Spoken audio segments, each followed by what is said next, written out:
Hello বন্ধুরা, আমার channel garden tips and ট্রিক্সে আপনাদের আবার স্বাগত।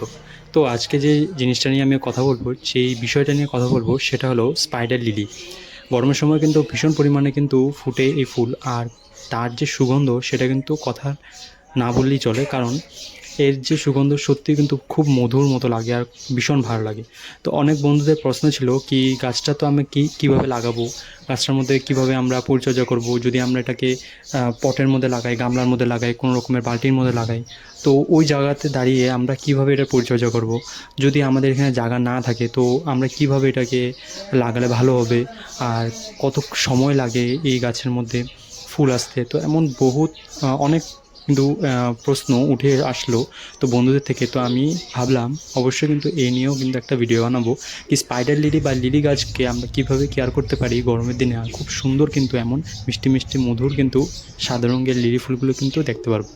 তো এটা হলো একটা দেশি স্পাইডার লিলি গাছ কিন্তু। তো এটা কিন্তু আমি প্রায় বলতে পারো 2 থেকে 3 বছর আগে বা 2 বছর আগে, হ্যাঁ 2 বছর আগে আমি এটা লাগিয়েছিলাম। একদম ছোট কিন্তু একটা বাল্ব থেকে লাগানো এই গাছ এখন কিন্তু প্রথম ফুল কিন্তু তার ফুটলো। তো প্রিয় বন্ধুদের মাঝে আমি এটা তুলে ধরলাম। তো কিভাবে এই স্পাইডার গাছকে তোমরা কেয়ার করবে আজকের এই ভিডিওতে তোমাদের সাথে আমি শেয়ার করব।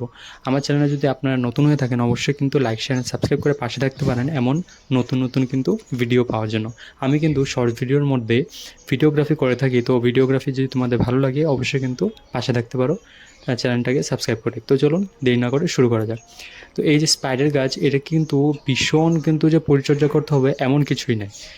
এইটা আমি সাধারণত একটা কিন্তু ছায়া জায়গাতে বলতে পারো, এটা কিন্তু প্রায় আমার জবা গাছের ঠিক নিচে আমি জায়গা ছিল অল্প, তো অতটুকু জায়গার মধ্যে আমি লাগিয়ে দিয়েছিলাম। তো ছোটো ছোটো বাল্ব দুটো আনলাম, তো ভাবলাম কোথায় লাগাবো, গামলার মধ্যে জায়গা ছিল না।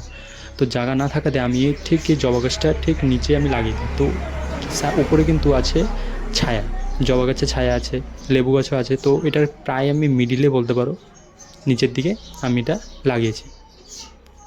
এই গাছের কিন্তু ছোটো ছোটো কিন্তু বাল্বগুলো পাওয়া যায়, এগুলো কিন্তু তোমরা লাগালে কিন্তু 2 থেকে 3 বছরের মধ্যে এটার মধ্যে কিন্তু সুন্দর এরকম ফুল এসে পড়বে। তোমরা কিন্তু চাইলে এটাকে অনলাইন থেকে পার্সেল করতে পারো, বা হয়তো কোনোখানে পেলে তোমরা কিন্তু এটা ছোটো ছোটো বাল্বগুলোকে সংগ্রহ করে এগুলো কিন্তু বাড়িতে লাগাতে পারো। ভীষণ মিষ্টি কিন্তু গাছ, এবং গরমের দিনে খুব প্রচুর পরিমাণে কিন্তু এটাতে ফুলও হয়ে থাকে। তো এই গাছের কীভাবে পরিচর্যা করবে বাড়িতে, চলুন সেটা জেনে নিই। তো প্রথম টিপসটা হলো, এই গাছের মধ্যে কিন্তু প্রচুর পরিমাণে কিন্তু জল দিলে হবে না। লিলি গাছকে কিন্তু অবশ্যই মনে রাখতে হবে এটা কিন্তু একটা বাল্ব জাতীয় গাছ, আর বাল্ব জাতীয় গাছগুলোতে বেশিরভাগ পরিমাণে জল দিলে কিন্তু এই গাছ কিন্তু খারাপ হয়ে যায়, বেশি দিন থাকেও না। তো এই জিনিসটা কিন্তু অবশ্যই ফলো করতে হবে, কি জল দিলে যে ফুল এসে পড়বে সেটা কিন্তু একদম মাথায় রাখবেন না। 2 নম্বর হলো, সেটা হলো গাছের মধ্যে আপনারা একটা পটাশ জাতীয় খাওয়া দেবেন, তাহলে দেখবেন খুব তাড়াতাড়ি কিন্তু ফুলও এসে পড়বে আর খুব সুন্দর কিন্তু গাছে গ্রোথ আসবে। আর তৃতীয় হলো, যদি সানলাইট পারেন দিতে পারেন।